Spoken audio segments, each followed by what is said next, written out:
When you check out at the pharmacy, you see the journey from idea to medicine, thanks to our intellectual property system, or IP for short. IP safeguards inventions, like a new way to prevent seizures or lower cholesterol. And IP supports competition from other brands, then lower-cost generics, which are 90% of prescriptions filled in the U.S. Innovation, competition, lower costs, thanks to IP. Learn more at phrma.org/IP Works Wonders. Welcome back, everybody. It's Monday, December 16th, 2024. Born on this date in 1936, Southern Poverty Law Center founder Morris Dees of Shorter. In 1938, civil rights protester Jimmy Lee Jackson of Marion. He was the man who was shot and killed by a state trooper, prompting the Selma to Montgomery marches of 1965. Today's National Chocolate Covered Anything Day. Y'all be careful out there. Today we're going to talk about early back to school, Rick and Bubba's finale, and my quick take on the word of the year. I'm Mike Morgan, and we're down in Alabama.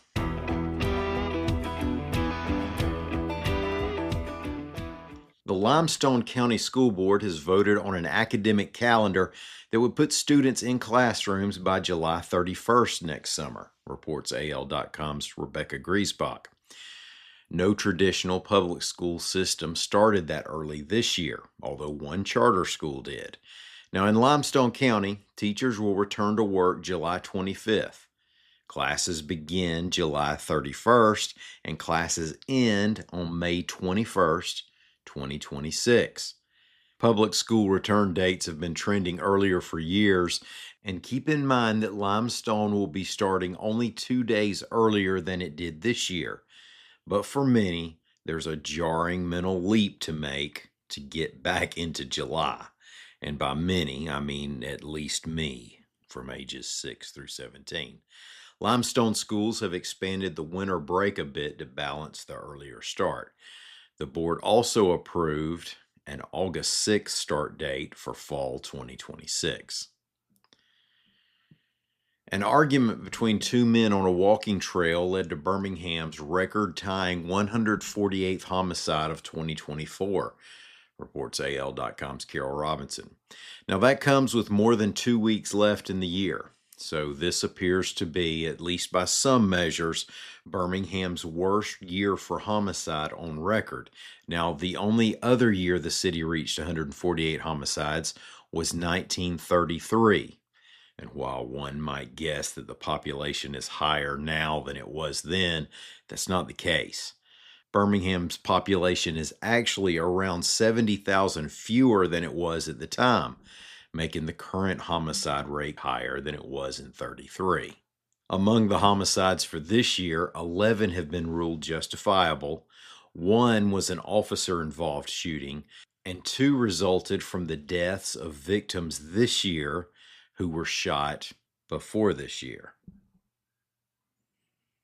The Birmingham-based, nationally syndicated Rick and Bubba show came to a close on Friday after 31 years on the radio, reports AL.com's Greg Garrison. They finished on their annual year-ender Christmas-themed show, this year's being billed as the Big Show-ender instead of the Big Year-ender. The show has annually taken off the last half of December and filled programming time with best-of segments until they returned in early January. Now that's also planned for their programming slot over the next few weeks until Rick Burgess launches The Rick Burgess Show, which is expected to bring along some of the staff that appeared on air on The Rick and Bubba Show. Bubba, the other half of the duo, is Bill Bussey, who's now the Assistant Athletics Director for Broadcasting at Jacksonville State University. The show got its start back in the early 90s when Bubba was a station engineer and went on Rick's radio show to do a feature they called Good Old Boy Theater, during which Bubba would read Shakespeare as, well, you might imagine a Bubba would read Shakespeare. The folks at Merriam-Webster have released their word of the year, and that word is polarization. Now, before you suspect that they picked the word polarization because they don't like who won a certain election, kind of like when you read the word controversial to describe an outcome the writer doesn't like, Know that Merriam-Webster says it tracks data on the searching for and using of certain words. And polarization totally tracks. Drop an opinion, any opinion, into the comments of a big social media account's post and see what happens. It can be on anything, whether Beyonce's song is country, how much screen time Taylor Swift gets during the ball game, the authenticity of Australian breakdancing, whether Tim Walz was right when he called Republican leaders weird, or whether that was a big old takes one to know one moment.